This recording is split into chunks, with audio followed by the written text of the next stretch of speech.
I'm Jen, again. I'm going to tell just a little bit about my story.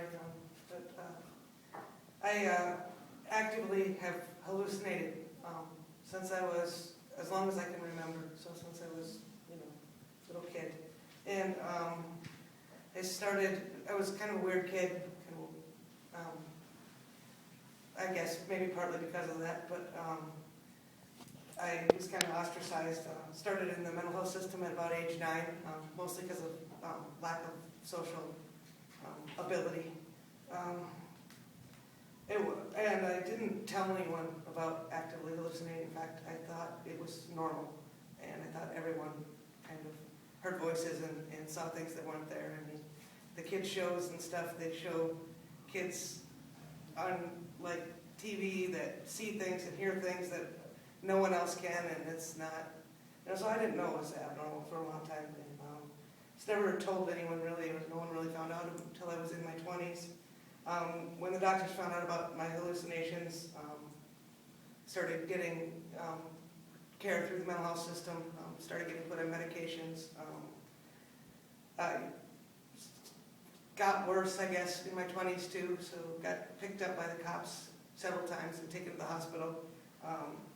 Been yanked in shackles, which is no fun. You go on the prison bus with the prisoners and juvenile delinquents. I don't know if you all have experienced that or not, but not the funnest thing in the world. And every time I would go to Yankton, they would put me on medication after medication. You see your doctor once a week, and there's no really other programs for people like that, or at least there wasn't when I was there.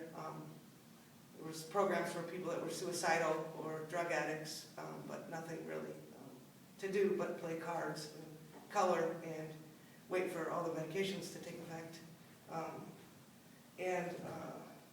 So I was pretty bad with med compliance and worked my own way off medications after getting out of the hospital every time. My kids are 5 now, I have twins, and I got off meds before I got pregnant with them, thank goodness, for one of the last times.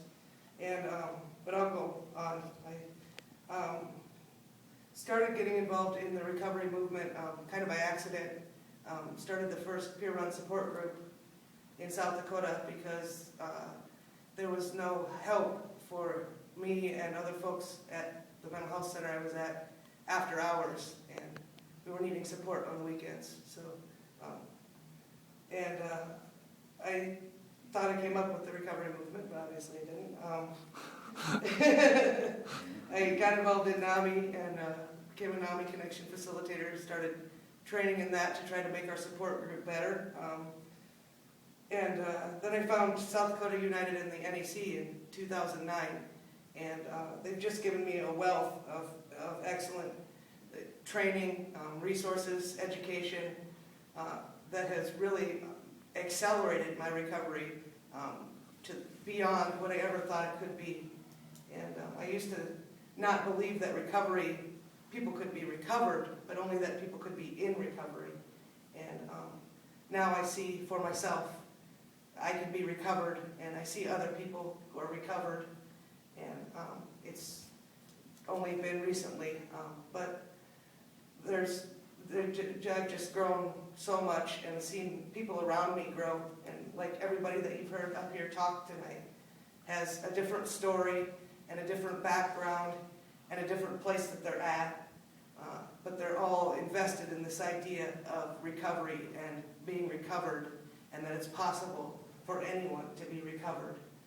And that's the message we're kind of trying to bring tonight. And thank you all for coming and for listening. And I think we're going to do a dialogue now. So.